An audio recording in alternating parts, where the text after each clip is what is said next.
Bonjour à tous, je vous retrouve, pour la correction de la dictée numéro 3, qui s'intitulait «Un repas de noces à la campagne». Je vous remercie, vous avez été nombreux, à envoyer vos copies, à vous concentrer, à vous relire et à partager, avec, moi, vos productions. Donc vous avez été 15, au total, donc c'est un bon score, vraiment. Je vous propose d'avoir une relecture, de la dictée et ensuite, de passer, à la correction. Un repas de noces à la campagne. C'était sous le hangar de la charretterie que la table était dressée. Il y avait 4 aloyaux, 6 fricassés de poulet, du veau à la casserole, 3 gigots et, au milieu, un joli cochon de lait rôti, flanqué de 4 andouilles à l'oseille. Aux angles se dressait l'eau-de-vie dans des carafes. Le cidre doux en bouteille poussait sa mousse épaisse autour des bouchons et, tous les verres, d'avance, avaient été remplis de vin jusqu'au bord. De grands plats de crème jaune qui flottaient d'eux-mêmes, au moindre choc de la table, présentaient, dessinés sur leur surface unie, les chiffres des nouveaux époux en arabesque de non pareils. On avait été chercher un pâtissier à Yvetot pour les tourtes et les nougats. Comme il débutait dans le pays, il avait soigné les choses et il apporta lui-même, au dessert, une pièce montée qui fit pousser des cris. Avant de passer vraiment à la correction pure et dure, juste une petite précision, parce que je me suis quand même documentée, mais j'ai trouvé ça intéressant, ces festivités et tous ces mets présentés par Flaubert et par d'autres auteurs d'ailleurs. Donc je me suis documentée et j'ai tiré beaucoup d'informations d'un article paru d'une revue. Donc la revue, elle s'appelle Romantisme. C'est le numéro 2007/3. Et c'est un article qui s'intitule «Les repas festifs dans les campagnes», rédigé par Nadine Vivier. Donc c'est la revue numéro 137. Donc qui s'intéresse au 19e siècle. Donc je vous la montre comme ça, voilà. Mais on vous mettra ici ou peut-être là, les références. Voilà. Donc très, très intéressant. Si ça vous intéresse de pousser un peu plus loin la curiosité, eh ben, vous serez satisfait, je crois. Alors, pour la dictée. Donc déjà, franchement, vous n'avez pas à rougir, vous avez fait beaucoup mieux que la dernière. Mais la dernière était extrêmement difficile.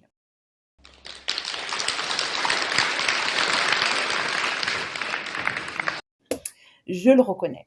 Alors, donc, un repas de noces au singulier, puisque Flaubert a choisi le singulier. Mais nous avons vu que les deux, aujourd'hui, peuvent s'entendre. Voilà.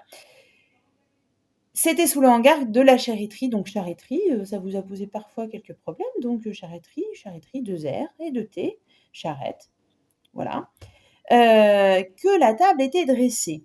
Pas de souci. Il y avait au-dessus 4 aloyaux, 6 fricassés, pas de problème de poulet. Alors, poulet, un S. Alors pourquoi S à poulet? Parce qu'il faut plusieurs poulets pour faire une fricassée et que là, a fortiori, il y en a 6, donc il faut beaucoup de poulets. Donc un S. Du veau à la casserole, donc du veau, c'est un dénombrable, donc c'est bien singulier, pas de souci avec ça. 3 gigots et au milieu, un joli cochon de lait rôti. Alors rôti, n'oubliez pas, il y a des accents circonflexes, souvent vous les omettez et du coup, ça fait faux. Donc voilà, donc rôti, accent circonflexe, flanqué de 4 andouilles à l'oseille. Aux angles, se dressait l'eau-de-vie, tirez. J'avais déjà remarqué dans la dictée précédente, lit de vin, etc., que vous oubliez les tirets. Or, ils sont importants. Donc, moi, pas de tiret, c'est faute. Hein. Donc, attention, tiret. Le cidre, l'eau-de-vie, virgule dans des carafes. Le cidre en bouteille poussait sa mousse épaisse autour des bouchons. Alors là, à bouteille, j'ai eu un festival de singulier. Alors, il y a une logique quand même dans la syntaxe, hein, c'est que là, Flaubert nous dit le cidre doux en bouteille poussait sa mousse épaisse autour des bouchons. Des bouchons.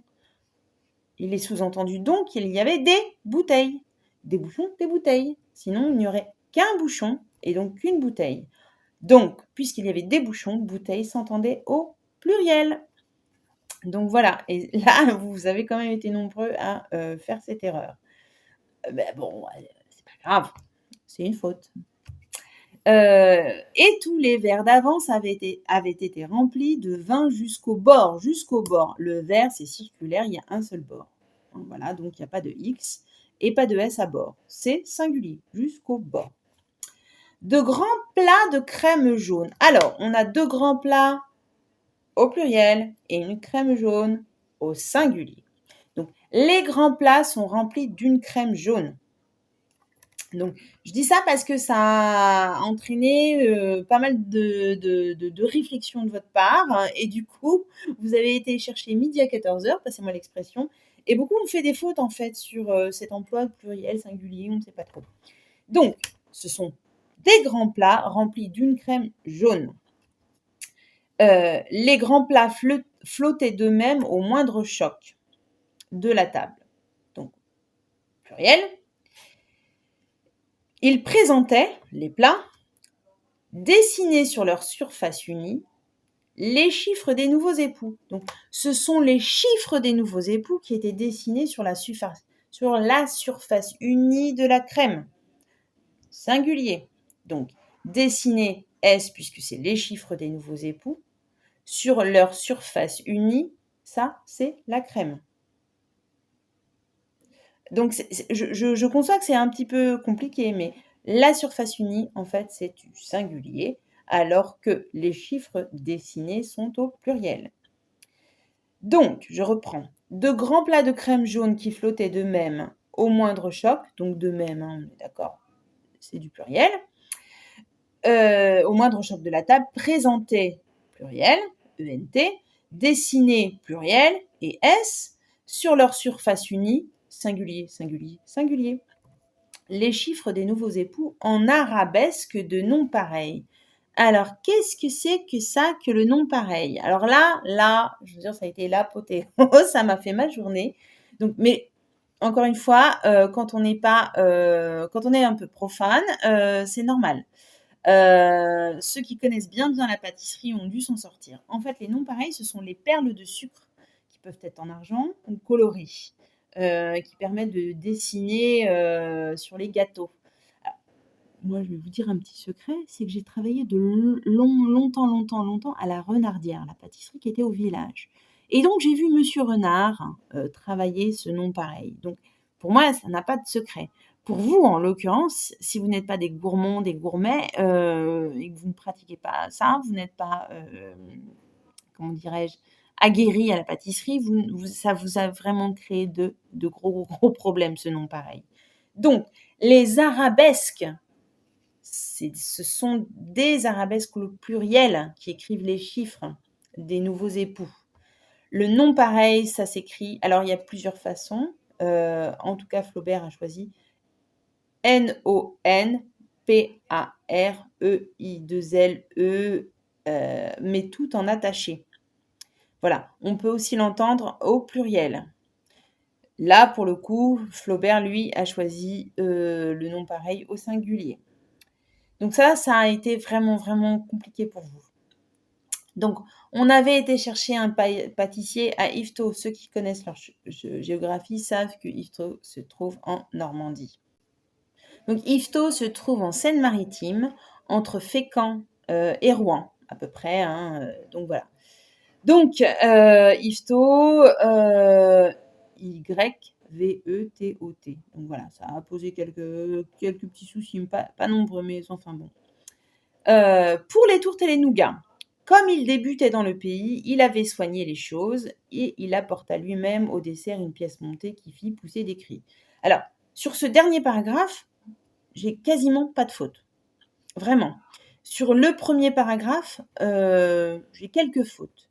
Mais vraiment, ce qui vous a posé problème, c'est entre le cidre doux et le non pareil. Alors là, ça a été une rafale. Hein. C'est... Donc voilà, donc c'était une dictée tirée d'un recueil de dictées du certificat d'études. Vous vous en êtes quand même pas trop mal tiré. En revanche, petit conseil, relisez-vous bien. Relisez-vous bien. Vraiment. Il y a quand même pas mal de choses, de fautes d'étourderie. Hein. Et puis alors moi, je suis carré. Une faute, c'est une faute. Je la compte comme ça. Alors, les résultats. Bon. Je mets une mention spéciale quand même à José pour cette magnifique écriture. Magnifique. À lire, c'est tellement plaisant. Donc merci José. Et donc, José, une faute.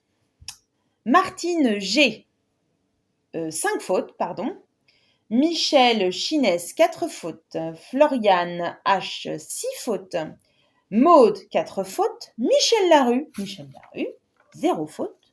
Bravo Michel. Chantal N, 1 faute. Catherine